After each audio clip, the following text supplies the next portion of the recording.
I want to read the quote. This takes the cake as one of the most ludicrous measures the Trump administration has implemented. It's about ducks. I'm Scott Ott, and I'm with Bill Whittle and Stephen Green, and this episode of Right Angle is brought to you by the members at BillWhittle.com. And gentlemen, yes, that's the statement from Friends of Animals. Actually, I forgot to tell you this during our backstage episode.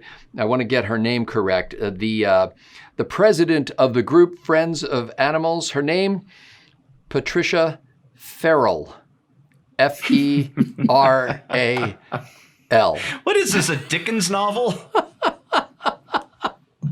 Anyway, Patricia Farrell was pretty lathered up about this. I left part of the quote out. She says, this takes the cake as one of the most ludicrous anti-wildlife, anti-conservation measures the administration has implemented. What she's talking about is the requirement that for the 2020 competition from the Fish and Wildlife Service as to which artist's rendering of a duck would be chosen for the official stamp, they said that this year's contest had to celebrate the American waterfowl hunting heritage.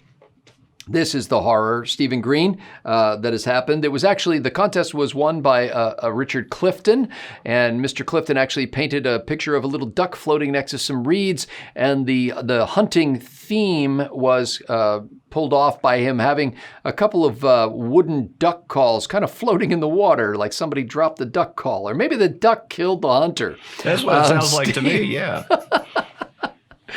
Duck triumphant. Stephen Green, you had some insight into this during our backstage episode as to why this isn't the most ludicrous anti-wildlife, anti-conservation thing that the Trump administration has ever done. Would you like to share that with us? Oh, I don't remember which thing I said. I went on a lot during backstage. Ducks Unlimited. Ducks Unlimited. Ducks Unlimited. Yeah, Ducks Unlimited is one of the first conservation groups in this country, and they represent duck hunters who want there to be plenty of wetlands, so there will be plenty of ducks, so they can shoot and eat the ducks. And the thing is, I've only gone duck hunting once. My mom's dad was a big time hunter, and he tried to take me. Well, he did take me, and oh, it's miserable. I'm like 11 years old. I'm a short, skinny kid, and so I think I weigh like 100 pounds. And he's got me trying to wield this 12 gauge. It's 4 a.m. It's dark. It's wet. It's cold. I'm miserable every time I squeeze that trigger. Knocks me on my ass damn near. It's just miserable experience. Duck hunting is not for me. On the other hand, I love eating wild duck that somebody else has hunted. It's great stuff. That said, you know who Friends of Animals are in this country? That was the name of the group, right? Friends of Animals? Yes. Yeah, Friends of Animals. Almost every American in this country is a friend of animals. We have more dang pets, and we take such good care of them that the taking care of pets industry is multi-billion dollars. We love our animals. Hunters love their animals, maybe not for reasons that make liberal hearts swell with pride, because, yeah, they go out there and shoot them. But conservationists and hunters are essentially the same people. Notice I didn't say environmentalists, because those people tend to be wacko. We've got a beautiful country with a beautiful environment. Let's absolutely conserve it. I guess the last thing I want to talk about, this whole Friends of Animals thing. I talked about this a little bit on my segment, but you get a group like this with such an innocuous name. Who could be against Friends of Animals? Oh, that's so lovely. And it turns out all they want to do is ruin something for everybody else, because that's what leftists do. They tear down perfectly good institutions that they can't take over. But if you actually look at their byline, their bylaws for these groups, oh, Friends of Animals, yes, we're for everybody should be kind to animals, having sex with fish, and overthrowing the patriarchy. What? And I have no doubt that this is another one of those. And if you don't fight them on this stuff, even this little stuff, tooth and nail, they tear down a country. And that's exactly what we're looking at on November 3rd if Biden and the radical crew with their sock puppet arms up his butt win this election. See, we can start talking about ducks and wind up with Biden. It's just amazing. Everything leads to Biden. It's 6 degrees of separation. Now it's like a degree and a half, maybe. Yeah. So Bill Whittle, this Richard Clifton, who won the competition, some artists complained that it was restricting their artistic vision to have this theme where they had to celebrate America's waterfowl hunting heritage. Mr. Clifton wasn't actually a big fan of it either, but he basically said it didn't really throw that big of a wrench into his design. And here's the quote from Mr. Clifton: "But it is a little more restrictive. I would much rather see straight up duck, and you pit your duck against my duck." I'm not sure it was necessary to mandate that now.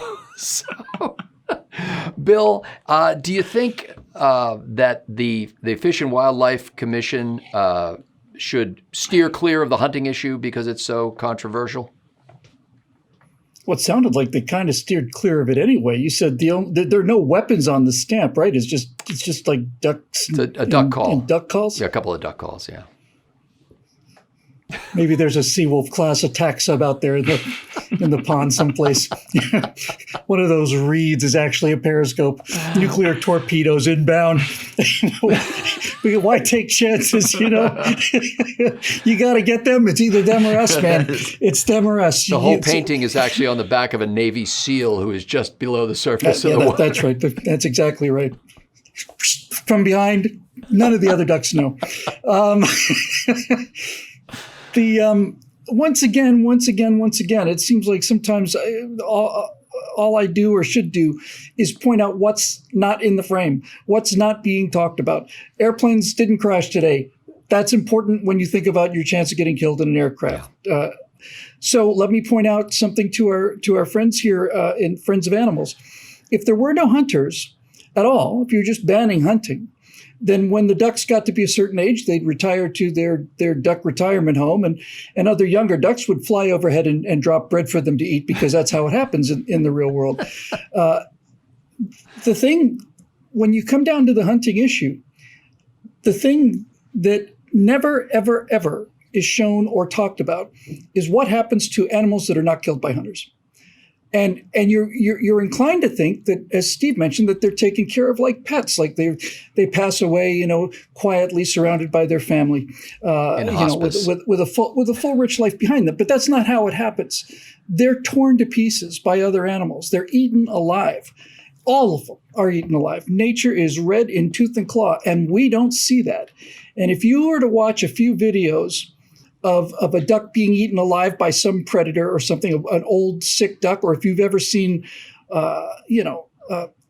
anything like a natural death, it's horrible.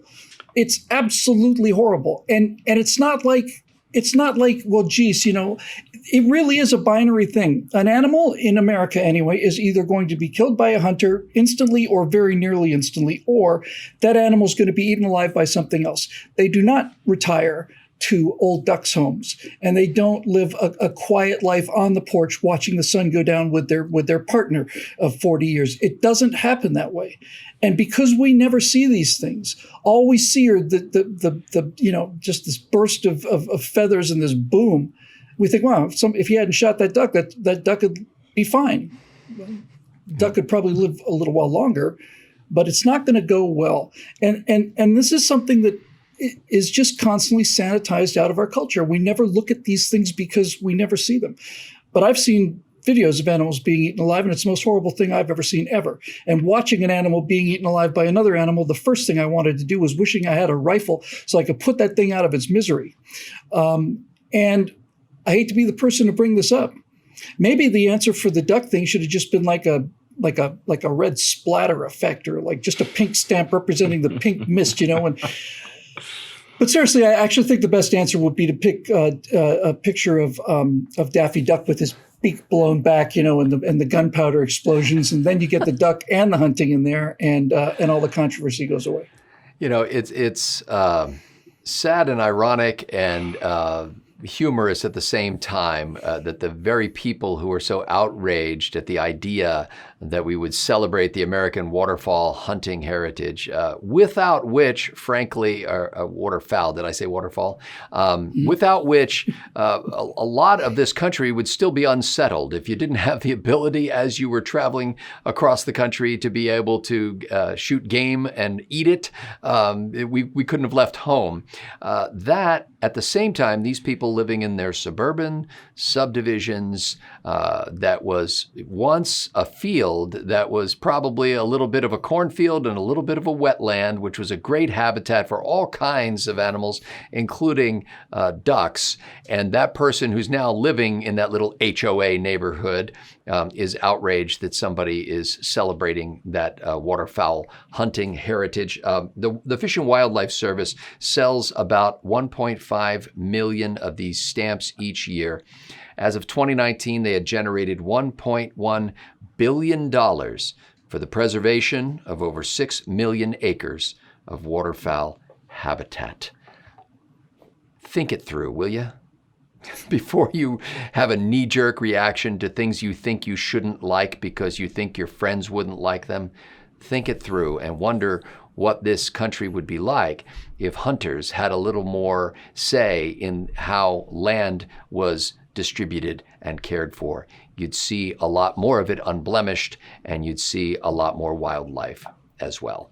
For Bill Whittle and Stephen Green, I'm Scott Ott. Thanks to the members at BillWhittle.com for making this possible.